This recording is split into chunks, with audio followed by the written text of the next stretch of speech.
hicimos esto? Usando una evaluación probabilista del riesgo que incluye el cambio climático. El segundo paso entonces es definir unas medidas de adaptación y evaluar su efectividad en el riesgo del país para ver si efectivamente reducen el riesgo. ¿Cómo hicimos esto? Usando la ingeniería de control de riesgos, de la cual hablaremos más adelante. Se siguió básicamente la metodología, una metodología de evaluación probabilista del riesgo, con los tres componentes principales que son la amenaza, la exposición y la vulnerabilidad, con las cuales obtenemos las métricas tradicionales del riesgo, como la pérdida anual esperada, la curva de excedencia de pérdidas y la curva de PML. Aquí se me adelantó esto, pero la novedad, como les decía, es que se incluye el cambio climático para también de esta forma obtener las métricas del riesgo, pero con el impacto de este fenómeno. Después de tener la evaluación de riesgo con cambio climático, se definen unas medidas de adaptación y se mide qué tan efectivas son en la reducción del riesgo. Entonces, básicamente era el enfoque metodológico que se siguió en este proyecto. Primero se tiene que definir el modelo climático que se va a usar, ¿sí? ¿Cómo vamos a modelar el clima en el futuro? Nuestro modelo climático se basa en datos climáticos históricos y se centra en los datos de precipitación y temperatura. Se usa información de bases de datos internacionales porque estas son más completas en cuanto a el espacio que cubren y la temporalidad, cumplen todo el dominio del tiempo que necesitamos para modelar, pero de todas formas se corrigen con la información de estaciones en tierra. Se hace, y esto es digamos que una de las partes más importantes de la modelación climática, se hace una generación estocástica de series de precipitación diaria, temperatura y viento a partir de un generador de clima sintético. Y se hace una distribución, una interpolación para distribuirlo espacialmente usando una metodología, un método Kriging, y se hace un ajuste de la temperatura para tener en cuenta la topografía, pues la elevación. Para este proyecto se analizaron 4 escenarios de emisión, RCP 2.6, 4.5, 6 y 8.5 del modelo de circulación global HADGEM en su segunda versión, y también la proyección de clima que hace el IDEAM. Bueno, aquí pues les mostré como de representación la variación de la temperatura y la variación en la precipitación de los modelos que se seleccionaron. La amenaza se hizo siguiendo también una modelación probabilista, o sea, se conforma por un conjunto de escenarios que tienen asociada la información de una distribución espacial, una frecuencia de ocurrencia y una intensidad de ese fenómeno, de esa amenaza. Entonces se hizo para inundaciones, ciclones tropicales. Voy a pasar un poco rápido por acá porque pues sé que el tiempo está corto, pero digamos que en cada una de estas amenazas se incluye la variación del cambio climático usando las series que se generaron con el generador sintético de clima. En el caso de los ciclones tropicales, únicamente se hizo la modelación para un escenario de cambio climático, digamos que por la información que estaba disponible en el momento en que se hizo la evaluación.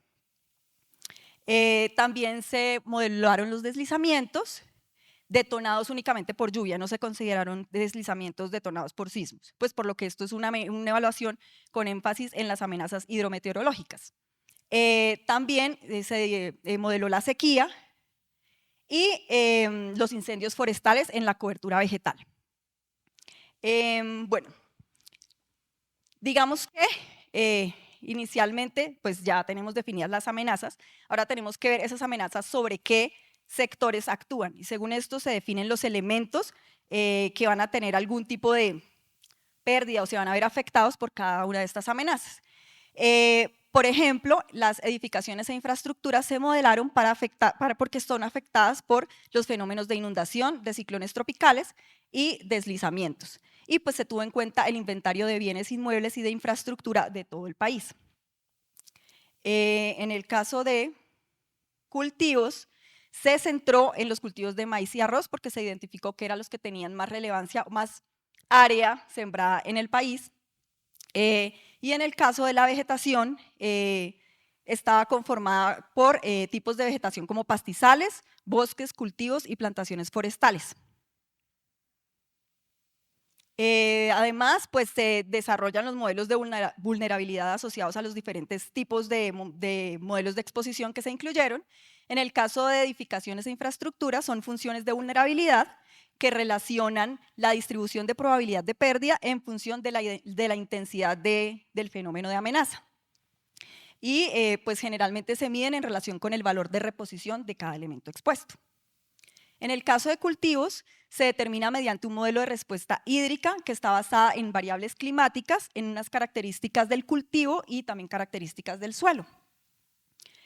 Y en el caso de la vegetación, se evalúa en términos de las características que favorecen su combustión. A cada uno de los como tipos de vegetación se le asigna un modelo combustible y de esta forma pues se determina la probabilidad de que realmente se genere un incendio en ese tipo de vegetación. Estos fueron, aquí les presento en este cuadro como el listado de las amenazas y de los sectores que se consideraron para la evaluación del riesgo. Bueno, esto ya presenta los resultados de la evaluación del riesgo. Aquí les estoy presentando como ejemplo los resultados del caso de inundación, que como les decía, se evaluó para las construcciones y la infraestructura del país. Entonces digamos que estas son las métricas de riesgo tradicionales que se obtienen. Aquí vemos la pérdida anual esperada, que no sé si alcanzan a ver, pero se presenta para cada uno de los escenarios de clima. A la izquierda está la condición de clima base, que es la evaluación probabilista, con el clima histórico, es decir, todavía no incluye el cambio climático, pero estas otras barras que ven a la derecha sí incluyen el cambio climático. Entonces, ¿qué es lo primero que vemos ahí? Que efectivamente hay un impacto del cambio climático. Pero pues a veces baja, a veces sube, y uno, pues no sé, pensaría que únicamente sube. Entonces vamos a ver más adelante. También se obtienen resultados de curva de PML. Y estos resultados también los podemos obtener espacialmente en mapas, que en este caso está la pérdida anual esperada por inundación para todos los municipios de Colombia. Entonces, en valor absoluto a la izquierda y en valor relativo al valor expuesto, o sea, al valor de reposición a la derecha. Otra vez, para el caso de inundación, y este representa el clima para un RCP de 4.5. Estos son los resultados de pérdida anual esperada para todo el portafolio del país, o sea, construcciones, infraestructura, cultivos, vegetación. Y también incluye todas las amenazas, porque esta metodología nos permite obtener esta métrica del riesgo para todo el portafolio y todas las amenazas. Entonces, aquí volvemos a ver efectivamente una incidencia del cambio climático que hace que haya una variación entre el 8 y aquí el 32%, para los diferentes escenarios de cambio climático. Pero entonces, como les decía, sube el riesgo en todos los casos. Cuando mostramos esta información desagregada por amenaza, y pues tengan en cuenta que cada amenaza se modeló solamente para unos sectores, pues vemos que, por ejemplo, como ya vimos en inundación, en algunos casos se disminuye y en algunos casos se aumenta. En el caso de huracán aumenta, deslizamientos por aquí también disminuye. Sequía también disminuye para uno de los escenarios de emisión.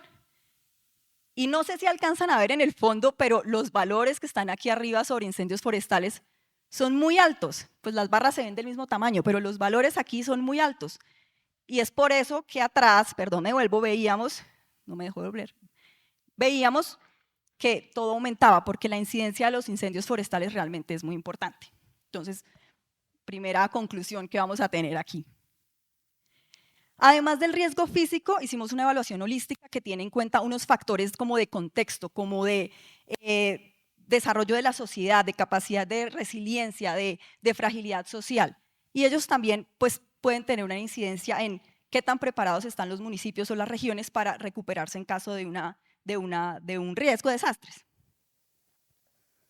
Y de esta forma obtenemos un riesgo total en donde se tiene en cuenta el riesgo físico y todo este contexto social del que les acabo de hablar. Bueno, tenemos el dato de el riesgo, las métricas del riesgo, incluyendo el cambio climático. Pero ¿cuál es el siguiente paso? El siguiente paso es definir unas medidas de adaptación. Unas medidas de adaptación que van de acuerdo a cada una de las amenazas y los portafolios definidos. También se identificaron los subportafolios más afectados dentro de estos portafolios grandes. Por ejemplo, en el caso de inundación que se había analizado para construcciones e infraestructura, se seleccionó las edificaciones residenciales de ingresos bajos y se propusieron, voy a mencionar inundación como ejemplo, pues para poderles ir mostrando. Se definieron 3 medidas de adaptación que son vivienda palafítica, reubicación de vivienda y construcción de defensas como diques. Entonces, se definen, por ejemplo, esas medidas de adaptación para inundación y asimismo se hicieron para las otras amenazas y los otros subportafolios. Ahora necesitamos medir la efectividad de esas medidas de adaptación haciendo uso de la ingeniería de control de riesgo. Entonces, primero se parte del modelo probabilista del riesgo multiamenaza que incorpora el cambio climático con las métricas de riesgo que ya les mostré. Luego, se definen los objetivos de resiliencia, cómo se quiere mejorar.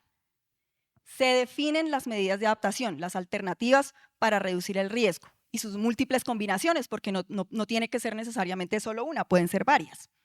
Entonces, de este tipo de reducción del riesgo, de manejo de desastres o de protección financiera.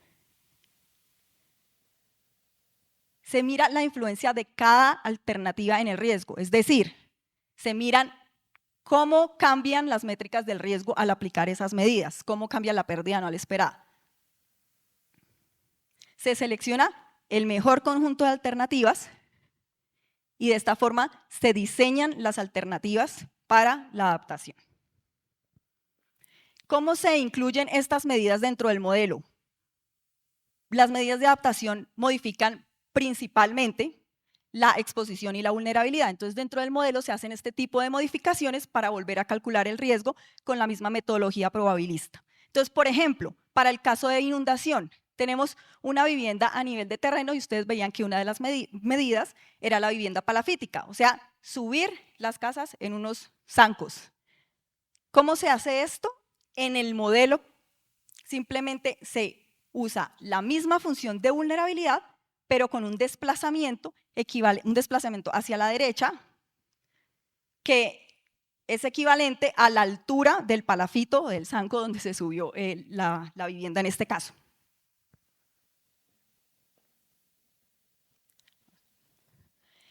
Bueno, también se deben definir los costos de las intervenciones. Entonces, pues aquí les muestro una lista de los costos que se definieron, son costos estimativos. Obviamente, en el caso de que ya se vaya a evaluar algo específico, una obra específica, pues se tiene que hacer un análisis de costo específico de esa obra. Y aquí ya empiezo a presentarles los resultados que obtenemos al aplicar la ingeniería de control de riesgos. 2 minutos, bueno. Ya los resultados les paso rápido. Entonces, ¿qué vemos aquí? Esta es una gráfica que muestra la pérdida anual esperada en función de un monto de inversión.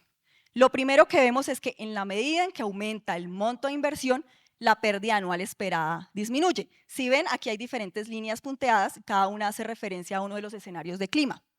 Primera conclusión, en la medida en que aumenta el monto de inversión, como que esto se va acercando, como que la diferencia entre estos valores se va acercando. Entonces, como que el cambio climático ya no, como que se vuelve insensible al cambio climático. Y lo otro que podemos ver es que aquí se va como cambiando la pendiente y se vuelve como constante y quiere decir que pues se llegó a un límite de adaptación. Si hago más inversión, si hago mucha más inversión, igual tampoco voy a disminuir mucho más la pérdida anual esperada. Entonces, bueno, digamos que esto se hizo para cada una de las amenazas. Estos ciclones, esto es huracán, esto es deslizamientos y lo mismo en todas, si ustedes se dan cuenta, se observa la misma tendencia y es que se llega como a un límite de adaptación y además pues todas se van como acercando entre sí. Bueno, aquí abajo están como las medidas de adaptación que representan este monto de intervención. En este caso están los tramos intervenidos por nivel de riesgo de deslizamientos. Aquí están los resultados de sequía para maíz y arroz de secano y los resultados por incendios forestales. Y esto nos permitió definir las metas de adaptación para el 2050 para cada una de las amenazas, cada uno de los portafolios que están plasmadas en la estrategia climática a largo plazo de Colombia. Muchas gracias. Profesora Villegas, muchas